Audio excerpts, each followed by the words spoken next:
Hey guys, welcome to another episode of The Vinyl Den, your channel for record collecting by record collectors. I'm Nick. I'm Ian. Today we're going to be talking about our favorite albums of 2022.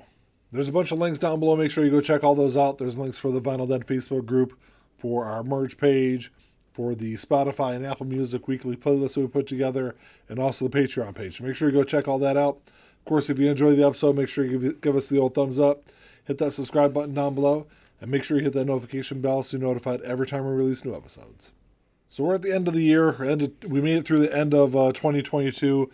It's something we've been doing the last couple of years. I think we've done it every year that we've done the YouTube channel. But at the end of the year, we kind of review our favorite new albums of that year. And I had a really long list. I think I had a total of, 18 or 19 albums on my list that I had to kind of go through. And actually, it was actually kind of hard for me to pick just 3 albums. I just picked my top 3 because I'm lazy and I picked Path of Least Resistance. Yeah.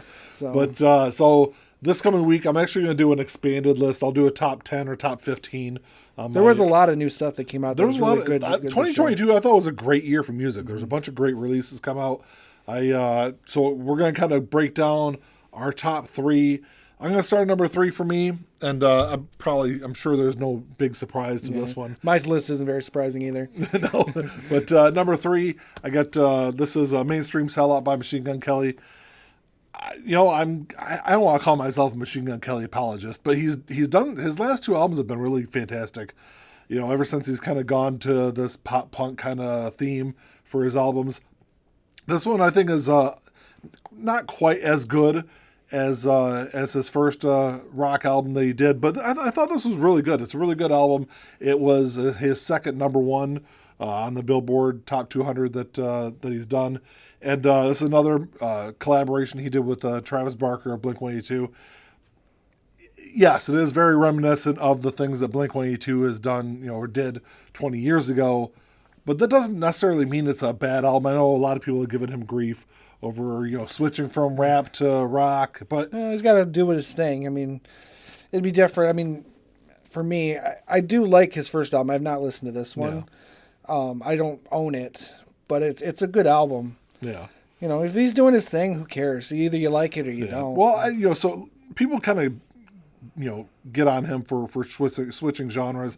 But really, if you go back through most of his music over the last 15 years, he's always had this rock element to a lot of his albums. I wouldn't know. I've only listened to his last album. I think his best rap album was Hotel Diablo, which came out in 2019, I think is when it came out.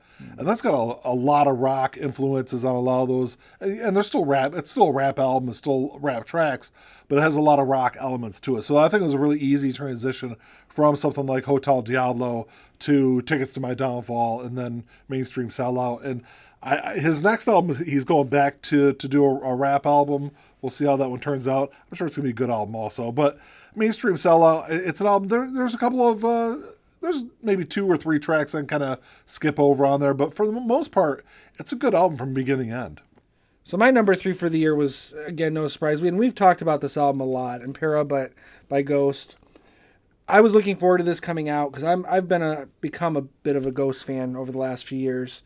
Even before this album came out, he took some getting in, talking into it, but by you and my daughter. Right, my daughter's a big Ghost fan. Really? Also. Yeah. So I was really looking forward to this album, and a couple tracks had popped out last year, singles. So I knew what to expect somewhat, but the whole album just turned out to be even slightly better than I was expecting, and the album cover, we were talking about this before we went on camera. This is an awesome album cover. It is. And do you have this isn't a gatefold, is it? No, it's not the gatefold, and I just have the black vinyl. Yeah. But the artwork on it is really cool. Yeah. I don't want to say too much on this because I'll throw a little spoiler out there. This album will come up again. So we'll talk about it here again in a minute, I guess. Yep. Yeah, Ghost. That was my number 3. And number 2 on my list is an album that is, I'm sure, going to be a surprise to a lot of people out there. And it was equally as surprising to me. Because if you would have told me at the beginning of the year that I would like this album or even like this artist, I would have told you absolutely not. I had no interest in ever listening to anything that this artist had ever put out before. Even though I've listened to some of her earlier stuff, and it's okay, but nothing really kind of stood out to me. And then on a whim, I checked out her new album, and I was absolutely blown away by it. And that is Holy Fuck by Demi Lovato. Demi Lovato, I always kind of thought of like, yeah, I think it was her first album, was definitely like a rock album. But it was kind of like a really kind of, I don't want to call it like a Disney pop rock album, but that's kind of what it was. Even though it had really strong rock elements to it, it was a straight up rock album. And her second album was a little more of a pop album, and then everything after that was definitely in the pop genre that she did. So when I heard she was making a rock album, I was interested. I was definitely I told myself I was gonna listen to it and at least check it out.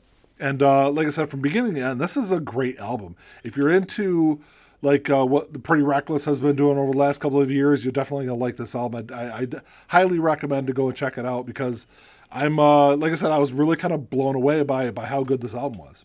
I listened to it on your recommendation. It wasn't terrible. It wasn't really for me, but I can see what you liked about it. Yeah. I would probably rather listen to Pretty Reckless myself, but Pretty Reckless is fantastic. Yeah. I would say that I'm Pretty Reckless. I think their last couple of albums I think is better than this album. But the thing I really like about what Demi Lovato did on this album, if you look at what like newer rock artists like what Machine Gun Kelly has done, and some of the other ones out there, they all kind of have that same kind of feel from track to track on the album. Whereas what Demi Lovato did with Holy Fuck is every single track stands on its own, has its own kind of unique sound. So it definitely has a different kind of feel than some of those other albums.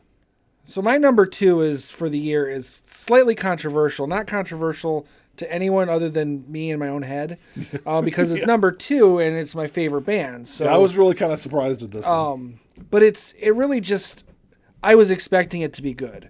And my number 1, I was expecting it to be good, but not as good as it was. So, but my number 2 is The Zealot Gene by Jethro Tull, and I brought my big book version, which has the CDs in it and a big book and a couple vinyl records.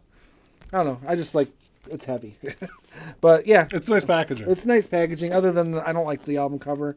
And they hands down the worst Jethro Tull album cover. Yeah, ever. I mean it's just Ian Anderson and it's a self photo, like he took because he's been getting into photography. For what it's worth, it doesn't really matter, but it may have knocked the album down a little bit from number 1. But I was expecting it to be good. I wasn't expecting it to be as good as it was.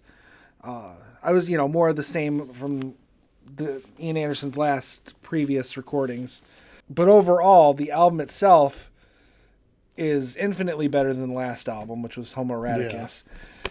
And again, I love those albums. I've never had, there's no such thing as a bad Ian Anderson or Jethro Tull album to me. But this probably is the best work that he's done since, say, 2000, honestly. I'd say I wasn't expecting a whole lot out of this album, to be completely honest. I haven't liked a whole lot of anything that they've done since 1997. This 95. 95, I'm sorry. But this is hands down their best album since Roots to Branches, which came out in 95. And for me, it's since Sacred Language of Birds, which was his solo album, Ian Anderson's from 2000, which I put on par with Roots to Branches, but maybe even slightly above, which is saying a lot because I love Roots to Branches. Yeah. But yeah, but I thought this was a good album. So I guess I kind of already let the cat out of the bag with my number 1 pick, but it is Impera by Ghost. I'm not a metal guy, and if you know me, this is kind of not anything I would ever listen to. Really, I picked up because I heard so many great reviews about it. Ian talked about it a lot. My daughter is a Ghost fan. She talked about it a lot also. I thought the artwork looked really cool, so I was like, sure, I'll pick up an album and give it a spin.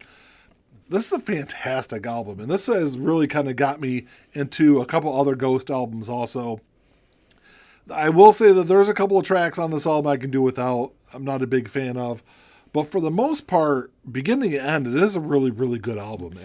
And I think what it is it's kind of more old school metal. It's more 80s metal in terms of tone than modern metal. And I think that it's probably why it's more palatable to you, honestly, because it's more something that you're accustomed to. And to be fair, I don't like a lot of new metal either. New metal as in NU metal. I'm not a big fan of a lot of it. So I can understand that. But I think this is it's an album that I definitely listen to quite a bit. Probably one of my most fun albums of the year. Like I said, beginning and end, it is a fantastic album. So my number 1 is probably not going to be a surprise because it's one we've talked about too. The controversy was that I put Patient Number 9 by Ozzy above Jethro Tull. to be fair, I would say if you were to put a gun to my head and say, which album do you like better? I don't think I could, even with that, I don't think I could say which one's technically better. Yeah. But I was probably slightly more impressed with this one. I loved Ordinary Man. I thought it was a great album. It was probably one of Ozzy's best albums in a few years. And that's, again, saying a lot because I like all of his stuff, minus Scream. It's not a big fan of that one. Yeah. But I was super blown away by how good this album really was. And it's funny because you were talking about with Demi Lovato how every song has a unique sound.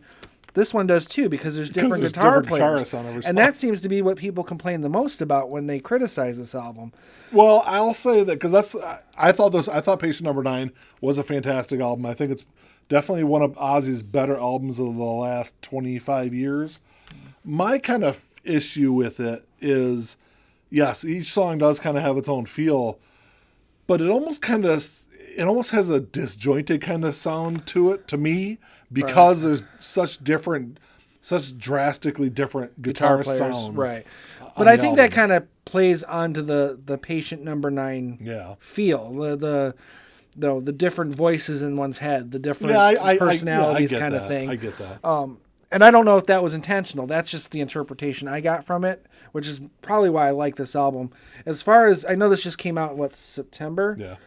I wouldn't say I've listened to this more than say the Zealot Gene because that's been out since January, but I've listened to this album quite a few times. I want to say at least 25 times I've listened to this album since September. And that's a lot for me. I usually will listen to an album a few times and then move on to something else. So yeah, this had to be my number one for the year.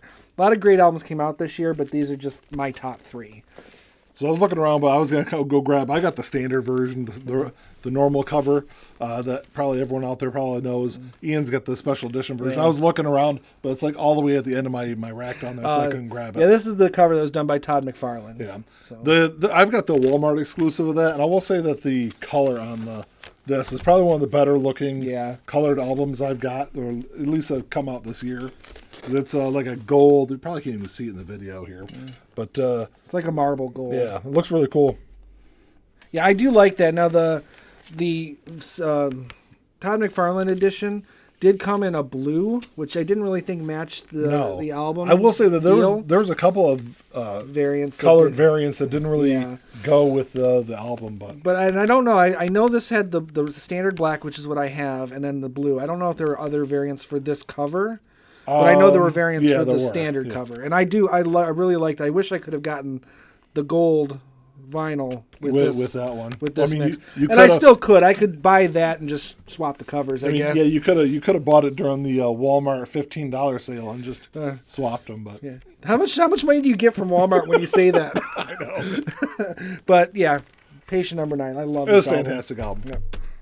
Well, that's all we got for you today, guys. Thanks for checking the show out. Make sure you drop us a comment down below. Let us know what your favorite albums of 2022 are. Like I said, I had a really kind of hard time narrowing it down to just 3 albums. So I'll do that expanded list this week. Make sure you check that show out. But like I said, let us know what you guys think. If you enjoyed the episode, make sure you give us the old thumbs up. Hit that subscribe button down below. And that's all we got. Until next time. Talk to y'all later. Keep on spinning. Peace.